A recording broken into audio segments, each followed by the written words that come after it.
un'interessante iniziativa oggi che serve ad arricchire la cultura degli studenti del Sciascia. Si parlerà di intelligenza artificiale, di metaverso, insomma tutte cose al di là da venire che ormai non sono più il futuro ma rappresentano il presente. Sì, rappresentano il presente e fanno arrivare attrezzati al futuro, che è una responsabilità che avvertiamo con urgenza e come educatori vogliamo offrire occasioni di formazione, di informazione sul metaverso, sull'intelligenza artificiale, sulle professioni del futuro che ancora non si riescono a definire ma che dobbiamo poter immaginare.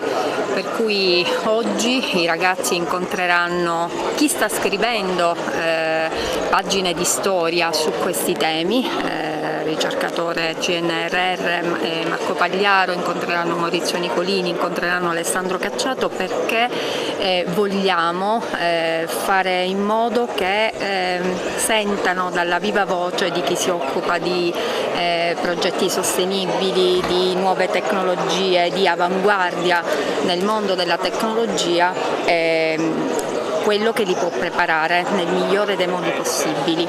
Il futuro non è una scelta, lo dobbiamo attraversare con consapevolezza, con competenza, con la possibilità di cambiare lavoro e di formarci continuamente, e teniamo al futuro dei nostri ragazzi, perché è nel futuro che resteranno gran parte della loro vita.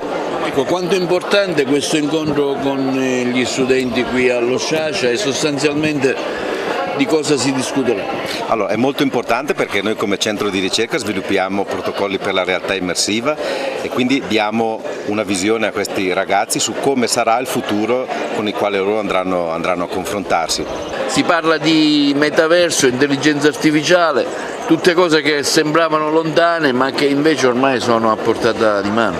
Allora, in realtà il metaverso, che di per sé non identifica nulla di tecnico, perché nella realtà il nome tecnico di questa tecnologia è VRO, è stato creato in Italia nel 1994, come tante altre scoperte che hanno permesso la rivoluzione digitale di tutto il pianeta, il computer, le videochiamate, le stampanti e una serie di altre innovazioni.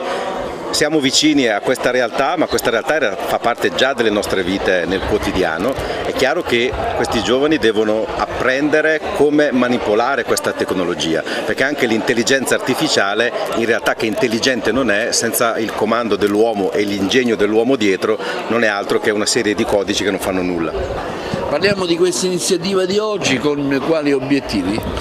Con l'obiettivo di portare ai ragazzi la conoscenza della risorsa principale della Sicilia, che è l'energia solare.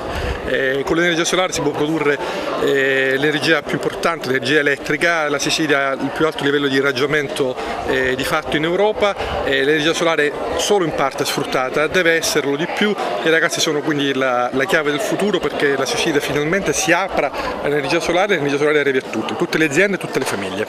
Alessandro Cacciato è un po' l'anima di queste nuove tematiche, metaverso, intelligenza artificiale, insomma un momento importante per accrescere il sapere di tanti studenti.